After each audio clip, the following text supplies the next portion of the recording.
2, 3. Testing. This mic actually works, but it's fun.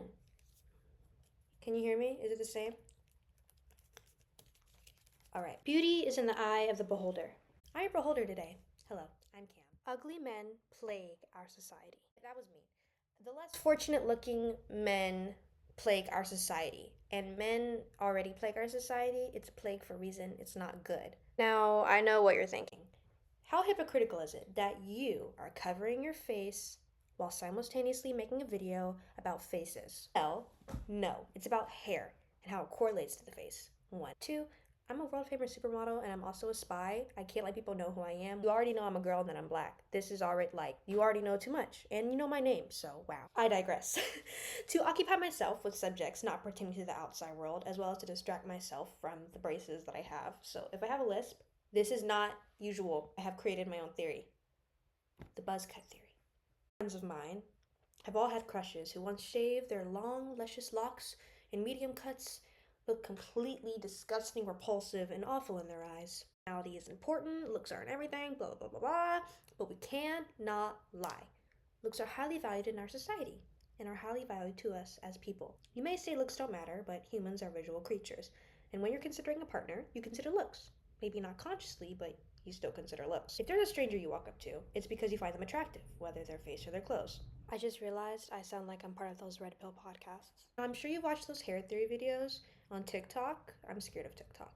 The way you style it has changed how you're perceived by others, how you look, no duh. But those videos are mostly done by women and femme presenting people. I haven't really seen it been done by men or like masks with long hair. This is where I present my theory. I made my own layman's terms, guys, because there's not everyone is an academic weapon like I am and knows all their vocabulary words. And so in layman's terms, a male and or masculine presenting person looks good with medium long length hair who once shaven, they still look good and or decent. They are attractive.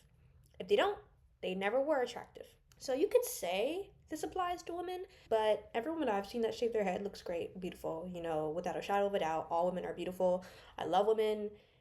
Yeah. This is my standard for beauty. In my opinion, we should make up for the patriarchy and judge men extremely harsh. Now, I know men have insecurities. Society's not nice to any of us. But should have thought about that before we made the patriarchy. Oh, this is nonsense. Another pseudoscience video. Blah, blah, blah, blah, blah, blah, blah. I make kids.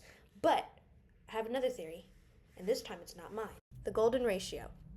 Phi equals 1 plus the square root of 5 over 2.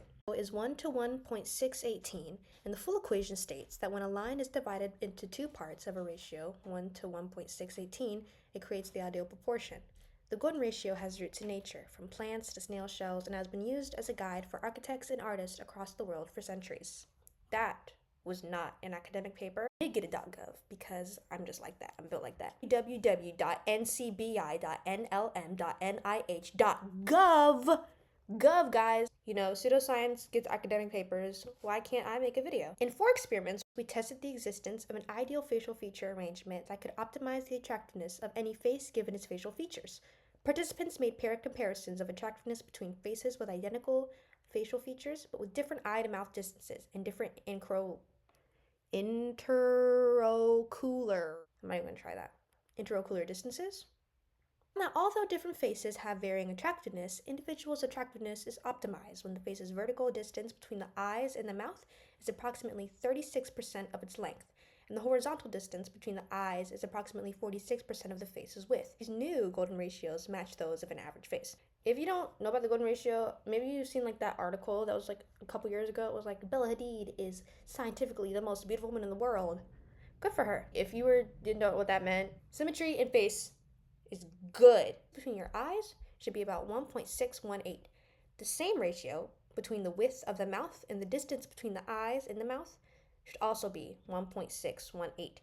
Essentially, if you have a 1.6, your face is a 10. See what I did there? This is also nonsense and pseudoscience. Therefore, I don't take it seriously. I decided to do this instead of my homework, and I have too much freedom on my devices. Back to more important things.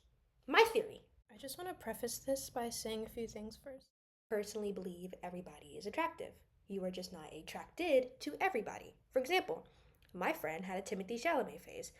I don't get it, I still don't, but he's seen as attractive. I'm not gonna say he's ugly. I believe that Mads Mikkelsen is one of the most beautiful creatures who have ever graced this earth. And my friends look at me weird when I tell them I want the $80 Mads scripts from Almighty. I don't think there's a problem. Marcy Martin, if I could get a poster and put her in my room, she'd be right here between the Kalila and the Chill TF. Right there, Marcy Martin. I love her so much. 2. In my examples I will provide later, there's a lack of men of color, specifically black men.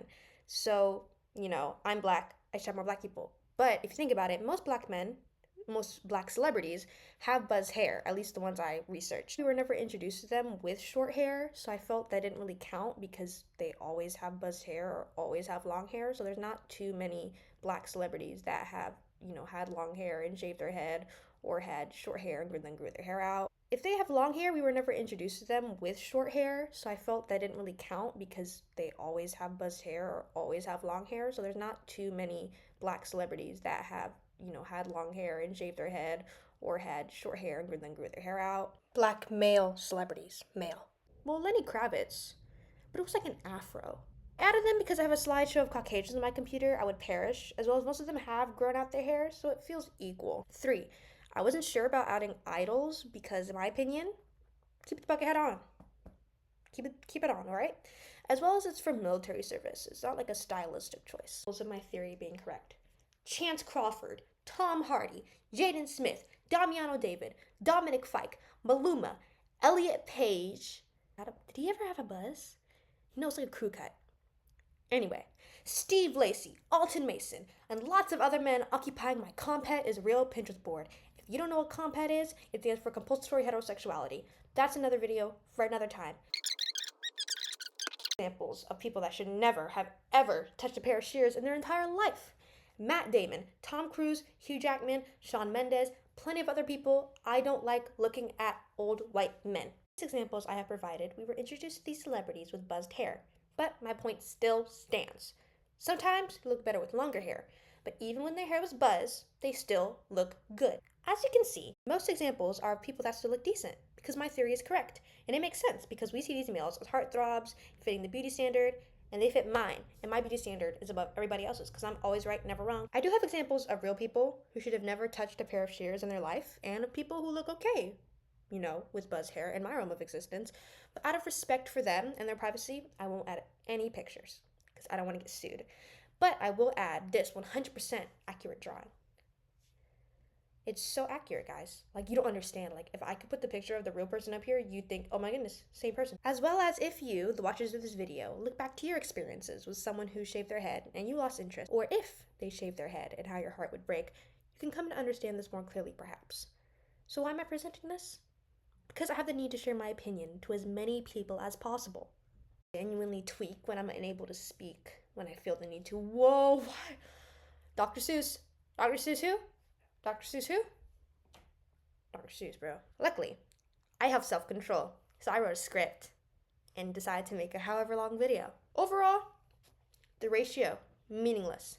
This theory, meaningless. Everybody is beautiful, unless you're a bad person. In that case, you're not.